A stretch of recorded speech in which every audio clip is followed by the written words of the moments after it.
నీ ధర్మశాస్త్రము నా ఆంతర్యంలోనున్నది అని చెప్తున్న మాటలు చూడండి. ధర్మశాస్త్రం ఎక్కడ పెట్టుకున్నాడు? వాక్యాన్ని ఎక్కడ పెట్టుకున్నాడు? ఎందుకు ఈయన విధేయత చూపించగలిగాడు?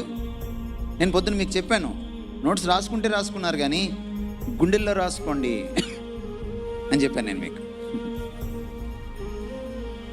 ఇక్కడ పెట్టుకోవాలి. ఎందుకంటే నేను నోట్స్ రాసుకుంటే తీసుకుని వెళ్ళలేను. నేను ఉదయం లేస్తే ఇంట్లోనే ఉండను కదా, ఆఫీస్కి వెళ్తాను, వీధిలోకి వెళ్తాను, మార్కెట్లోకి వెళ్తాను, వ్యాపారం కోసం వెళ్తాను, పరిచర్య నిమిత్తం వెళ్తాను. ఎక్కడ పెట్టుకోవాలి వాక్యాన్ని?